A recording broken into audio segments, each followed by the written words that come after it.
Welcome to stock market learnings. इस video में बात करेंगे हम बैंक निफ्टी के बारे में। बैंक निफ्टी से रिलेटेड स्टॉक के बारे में भी आपको बताया जाएगा, साथ ही इसके अपसाइड और डाउनसाइड के टारगेट क्या रहने वाला वो भी आपको बताया जाएगा, साथ ही इसका जो ट्रेंड है वो क्या रहने वाला वो भी आपको बताया जाएगा। वीडियो को स्टार्ट करने से पहले मैं आपको बताना चाहूँगा, अगर आप लाइव ट्रेडिंग की फैसिलिटी लेना चाहते हैं तो live market, support, resistance, trading strategy, breakout pattern, breakdown pattern, कितना आपको ऐसे लेना चाहिए, कितना आपको टारगेट लेना चाहिए, प्रॉफिटेबल ट्रेड कैसे लेना है, ये सभी फैसिलिटी आपको लाइव मार्केट में बताई जाती है। तो उसके लिए भी आप व्हाट्सअप कर सकते हैं। वीडियो को स्टार्ट करने से पहले प्लीज़ हमारे चैनल को सब्सक्राइब कीजिए, साथ ही बेल आइकन को दबा लीजिए ताकि आने वाले वीडियो के नोटिफिकेशन आपको मिलते रहें। चलिए स्टार्ट करते हैं वीडियो को। बैंक निफ्टी का ये 1 डे टाइम फ्रेम का चार्ट है, ठीक है। बैंक निफ्टी का जो आज का जो अगर हाई देखें तो हाई इसका 37,750 का है, लो 37,061 का है और क्लोजिंग इसने 37,470 के अराउंड आके दी है। यानी कि अगर ओपनिंग देखें तो ओपनिंग 37,242 है और हाई इसने जो लगाया है 37,750। यानी कि ओवरऑल अगर देखा जाए तो 500 पॉइंट की इसने मतलब नीचे से ओपनिंग से 500 पॉइंट की पॉजिटिव रैली दी है। फिर उसके बाद मतलब जो हाई लगा के उसने क्लोजिंग दी है, क्लोजिंग देने के बाद 37,470 के आसपास आया है। यानी कि ओवरऑल अगर देखा जाए तो पूरी की पूरी पॉजिटिविटी 200 या 250 के आसपास पॉइंट ऑफ व्यू में दी है और प्लस में डाउन मतलब अप साइड से डाउन साइड में, यानी कि हाई से लेके और उसकी जो क्लोजिंग है 470 और 750, यानी कि ओवरऑल इसने 300 पॉइंट की अप ट्रेंड से यानी हाई लेवल से नीचे की साइड में नेगेटिव रैली दी है। ये तो थी मतलब इसकी जो रैली है कैसे दी है इसने आज के दिन। अब रही बात कैंडल के बारे में बात करेंगे। कैंडल के आज के दिन इसने एक मतलब एक पैटर्न तो बनाया है, इनसाइडर कैंडल टाइप की एक पैटर्न बनाया है, इसे हम प्रेग्नेंट लेडी टाइप का भी कैंडल कह सकते हैं। यानी कि एक बड़ी कैंडल है, बड़ी कैंडल के अंदर एक छोटी कैंडल बनाई हुई है, ठीक है। एक बड़ी कैंडल तो ये वाली कैंडल है, ठीक है। ये वाली कैंडल आपको दिख ही रही है और छोटी कैंडल ये वाली कैंडल है। इसे हम इस वजह से जैसे कहते हैं कि प्रेग्नेंट टाइप की जो लेडी है उस हिसाब का एक कैंडल बनाया है। ये एक रिवर्सल पैटर्न होता है, रिवर्सल पैटर्न होता है, ठीक है। रिवर्सल पैटर्न तब काम करेगा जब इसकी छोटी वाली जो कैंडल है उसका जो लो है वो ब्रेक हो गया, ठीक है। वो ब्रेक होने के बाद डेफिनेटली जो काम है वो नेगेटिविटी की तरफ ही जाएगा, ठीक है। इसका लो ब्रेक होना चाहिए, ठीक है। आपको ये भी ध्यान में रखना है कि इसका लो अगर ब्रेक होता है तो डेफिनेटली इसका लो ब्रेक होने के बाद ये नेगेटिविटी की तरफ ही जाएगा। कम से कम आपको 300 से 400 पॉइंट आसानी से आपको नेगेटिव में मिल जाएंगे।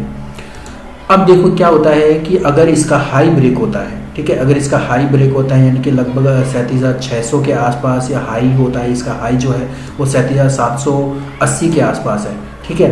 अब ये हाई अगर ब्रेक होता है तो डेफिनेटली ये पॉजिटिव ही रहेगा, नेगेटिव नहीं रहेगा। यानी कि ये पॉजिटिविटी की तरफ ही जाएगा, सॉरी ये पॉजिटिविटी की तरफ ही जाएगा, नेगेटिव नहीं जाने वाला है, ठीक है। अब जैसे कि मान लो अगर इसका हाई ब्रेक हो गया, अब हाई ब्रेक होने के बाद इस लेवल पे यहाँ पे कंसोलिडेशन करने लग गया तो 38,000 का एक ऐसा लेवल है, इस लेवल को भी थोड़ा सा ध्यान रखना है कि यहाँ से कंसोलिडेशन देने के बाद में ये हाई को ब्रेक करे, फिर दोबारा बने हुए हाई को ब्रेक करे तो डेफिनेटली आपका जो लेवल होगा 300 से 400 पॉइंट यानी 38,300 38,400 तक ये जा सकता है। ये तो रही बात स्विंग ट्रेडिंग की। बात करेंगे अब इंट्राडे के बारे में। 5 मिनट के टाइम फ्रेम के चार्ट पे जैसे कि आज के दिन इसने एक नेगेटिव मूवमेंट दी है, यानी कि नेगेटिव तो क्या इसने गैप डाउन ओपनिंग ही दी है, वैसे तो इसने पॉजिटिव पूरी की पूरी पॉजिटिव मूवमेंट दी है। जैसे कि हमने आपको एक लेवल बताया था कि 1700 वाला लेवल है, इस लेवल को अगर ये मतलब नीचे की साइड में ब्रेक करता है तो डेफिनेटली और ज़्यादा नीचे जा सकता है, ठीक है। पिछली बार हमने आपको ये चीज़ तो नहीं बताई थी, लेकिन हमने अपने क्लाइंट्स को मतलब एक कॉल दी थी 10:30 या 10:15 के आसपास, इस लेवल के आसपास, ठीक है। ये जो एक लेवल है इस लेवल के आसपास हमने अपने क्लाइंट्स को कॉल दी थी, ठीक है। कॉल किस लिए दी थी? क्योंकि हमें लग रहा है कि अगर ये यहाँ से नीचे की साइड में और ज़्यादा गया तो वो कॉल तो कोई काम की होगी नहीं।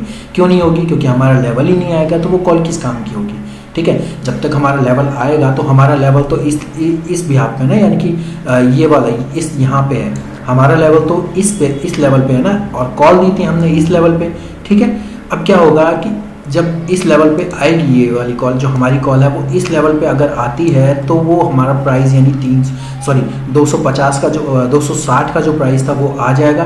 लेकिन इस पे जो चल रहा था वो लगभग 220 या 230 चल रहा था, तो हमें पता था कि इस लेवल को अगर ये ब्रेक करेगा तो डेफिनेटली जो टारगेट है हमारा, पहला जो टारगेट होगा वो 300 का रखा था हमने, 400 का रखा था, 100 पॉइंट का ऊपर का रखा था, फिर उसके बाद हमने फिर 100 पॉइंट का ऊपर का रखा था, यानी 100 पॉइंट के टारगेट हमने रखे हुए थे बैंक निफ्टी में, और जो हमारी कॉल थी उसमें हमने 25 से 30 पॉइंट का पहला टारगेट, फिर 25 से 30 पॉइंट का दूसरा टारगेट, फिर 40 से 50 पॉइंट का तीसरा टारगेट हमने रखा था, और तीनों के तीनों टारगेट भी अचीव हुए थे।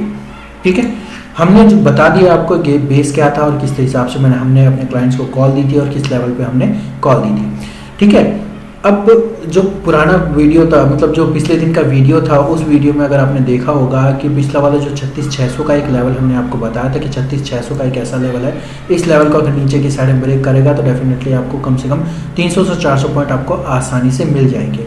और वो देखो, अगर आपने ट्रेड किया होगा तो डेफिनेटली आपको मिला ही होगा, क्योंकि ये जो लेवल मैंने आपको बताया था ना 36,400 से मतलब 36,600 से 36,400 तक का जो लेवल था, वो लेवल मैंने आपको क्लियर कहा था कि कम से कम 600 को ब्रेक करने के बाद 400 पर आएगा, 400 को फिर और नीचे ब्रेक करता है तो डेफिनेटली आपको 200-300 पॉइंट और ज़्यादा मिल सकते हैं। पिछले वीडियो में हमने पूरी बात पूरा क्लियर कहा था। ठीक है, ये तो रही बात मतलब वीडियो के हिसाब से कैसे हमने वीडियो में बात करेंगे अब सपोर्ट रेजिस्टेंस की बात। ठीक है, रेजिस्टेंस जो रहने वाला है वो रहने वाला है आपका ये वाला लेवल। ठीक है, मैंने आपको पहले ही कहा है कि 36,600 का एक ऐसा लेवल है, इस लेवल को ब्रेक करेगा तो अप साइड में 200 से 300 पॉइंट आपको मिलेंगे, और नीचे की साइड में जो लेवल बनेगा वो लेवल है आपका ये वाला 37,300 वाला लेवल। 37,300 वाला जो लेवल था वो हमारा स्विंग ट्रेडिंग के लिए पहला टारगेट था, मतलब टारगेट था हमारा स्विंग ट्रेडिंग के लिए, और पिछले दिनों का जो टारगेट था वो टारगेट भी 37,300 का ही था। यानी कि ऑल ओवर अगर देखा जाए तो अपसाइड में जो टारगेट थे वो हमारे सारे के सारे अचीव हुए थे पिछले दिन, लेकिन फिर वापस उसी रेंज में आके ये नीचे की साइड में आके फंस गया था। ठीक है, रेजिस्टेंस 37,600 का है। ठीक है, सपोर्ट 37,300 का है। लेवल आपको ध्यान में रखने हैं, इस लेवल से अगर अपसाइड में जाता है तो डेफिनेटली जो आपके टारगेट होंगे वो टारगेट अच्छे खासे अचीव होंगे, और डेफिनेटली जो आपके मतलब अपसाइड में मूवमेंट आपको देगा ही देगा। अब रही बात नीचे की साइड, नीचे की साइड में अगर ये नीचे की साइड में जाता है तो भी आपके कम से कम 200 से 300 टारगेट आपको आसानी से मिल जाएंगे। बात करेंगे अब हम इससे रिलेटेड स्टॉक के बारे में। स्टॉक रहेगा हमारा ICICI बैंक का। ICICI बैंक का ये 1 डे टाइम फ्रेम का चार्ट है। 1 डे टाइम फ्रेम के चार्ट में जो अगर देखा जा रहा है, आज के दिन जो इसने मतलब अपना हाई लगाया है वो 792 लगाया है, लो इसने 774 लगाया है, क्लोजिंग इसने 786 पे ऑल ओवर टाइम पे ऑल ओवर इस लेवल पे आके दी है जो पिछली बार इसने आके दी थी, यानी कि नेगेटिव मोमेंटम दी है, क्योंकि पिछला जो क्लोजिंग था वो ये वाला लेवल था, और आज की जो क्लोजिंग थी उससे 1 से 1.25 पॉइंट नीचे ही इसने क्लोजिंग दी है।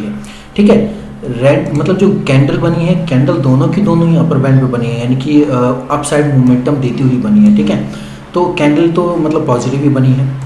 उस बिहाफ पे अगर देखा जाए तो नेक्स्ट डे हो सकता है इसका मोमेंटम पॉजिटिव हो।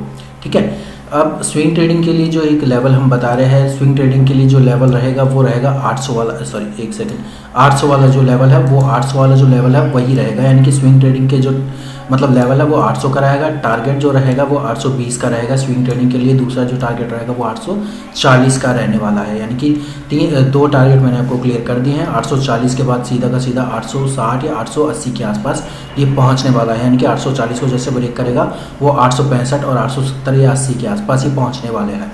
ठीक है, अब ICICI बैंक तो चलो ये है लेवल, तो मैंने आपको मतलब स्विंग ट्रेडिंग के लिए तो ये बता दिया। बात करेंगे अब नेक्स्ट 1 या 2-3 दिन के लिए।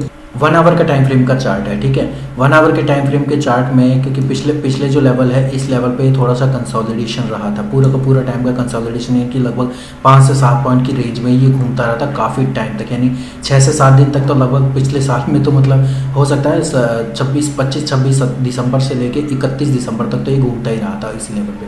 जैसे इसने इसको ब्रेक किया तो काफ़ी अच्छा मूवमेंट अपसाइड में दिया था, यानी कि देखा जाए तो ऑल ओवर जो इसने रेंज दी है वो लगभग 45 से 50 पॉइंट की एक अच्छी रेंज दी है इसने अपसाइड में। ठीक है, अब रही बात ट्रेंड के बारे में। ट्रेंड क्या रहने वाला है इसका? ट्रेंड इसका पॉजिटिव ही रहने वाला है, क्योंकि पॉजिटिव इसलिए रहने वाला है क्योंकि नीचे की साइड में जाने के बाद में आज इसने मतलब ये नीचे की साइड में आज गया तो था, यानी कि थोड़ा सा नीचे की साइड में और गैप डाउन ओपनिंग भी दी थी, लेकिन क्या रहा था कि फिर वापस ये नीचे की साइड में ना जाके फिर वापस मतलब एक सपोर्ट को लेकर यहाँ से सपोर्ट को लेकर फिर वापस ये अपसाइड में मोमेंटम देने लगा।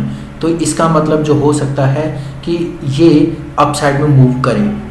ठीक है, बात करेंगे इसके सपोर्ट और रेजिस्टेंस के बारे में। रेजिस्टेंस का लेवल अगर आपको रखना है तो डेफिनेटली आप रखिए इस लेवल पे 790 के लेवल पे, ठीक है। 790 के लेवल को अगर ये ब्रेक करता है तो डेफिनेटली जो टारगेट होगा आप 5 पॉइंट का रखिएगा, ज़्यादा पॉइंट का आपको रखना नहीं है, ठीक है। फिर उसके बाद सीधा का सीधा आप 800 के लेवल पे ब्रेक कीजिएगा, 800 के बाद सीधा फिर 810 के लेवल पर, यानी कि उसके बाद आप 10 पॉइंट का आप टारगेट रख सकते हैं, ठीक है। क्योंकि क्या होगा कि जैसे इस लेवल को इसने ब्रेक किया तो इस लेवल को यहाँ से अगर ये ब्रेक करता है, ठीक है, इस लेवल को जैसे ही ब्रेक करेगा तो डेफिनेटली जो मूवमेंट है वो अप साइड में और ज़्यादा होने लगेगी। क्यों होने लगेगी मैं आपको बताता हूँ कि पहला जो इसका कंसोलिडेशन फेज रहेगा वो 790 का रहेगा, दूसरा 795 का रहेगा। 90 को जैसे ब्रेक करेगा तो 795 आपका ऑटोमेटिकली आ जाएगा, ठीक है। रही बात अब सपोर्ट के बारे में, सपोर्ट आपका रहने वाला है 780 का, ठीक है। 780 का जो लेवल है वो सपोर्ट आपका काम अच्छा करेगा, बहुत अच्छा करेगा। इसको ब्रेक करने के बाद जो टारगेट होगा वो आपका 775 का टारगेट है, फिर उसके बाद 770 का टारगेट आपको रखना है। और मैं आपको एक चीज़ें बता रहा हूँ 2 या 3 दिन के लिए ही, ज़्यादा दिन के लिए नहीं है। ज़्यादा दिन के लिए अगर आपको स्विंग ट्रेडिंग करनी है तो स्विंग ट्रेडिंग का जो मैं आपको टारगेट, आपको सपोर्ट रेजिस्टेंस आपको ऑलरेडी बता चुका हूँ, ठीक है। अब चीज़ें जो आपको समझ में आती है तो डेफिनेटली ये अप साइड में मूव करेगा ही करेगा, ठीक है। अब रही बात कि ये चीज़ें डेफिनेटली ये अप साइड में मूव तो करेगा, फिर अगर ये नीचे की साइड मूव करेगा तो वो भी मैंने आपको सपोर्ट रेजिस्टेंस आपको बता दिए हैं, ठीक है। इसके बाद ये यहाँ से मतलब यहाँ से अप साइड मूवमेंट दे दिया, फिर उसके बाद यहाँ इस लेवल से इसने डाउन साइड मोमेंटम दे दिया, फिर यहाँ से फिर वापस ये ग्रीन मूवमेंट दे दिया, ठीक है। तो इस वजह से ये जो मतलब एक सपोर्ट लेके higher high lower low, higher high lower low बनाता जा रहा है। तो इसका मतलब higher high lower low, lower high, lower high और मैं थोड़ा भूल गया था, लोअर हाई और लोअर हाई और हायर हाई, ठीक है, थोड़ा कन्फ्यूजन हो गया। हायर हाई और लोअर हाई ये दोनों ट्रेंड आपको बनाते हुए आने वाले फ्यूचर में दिखाई देगा ये, ठीक है। वीडियो अगर आपको अच्छा लगा वीडियो को लाइक कीजिए, चैनल को सब्सक्राइब कीजिए, साथ ही बेल आइकन को दबा लीजिए ताकि आने वाली वीडियो के नोटिफिकेशन आपको मिलते रहे। धन्यवाद।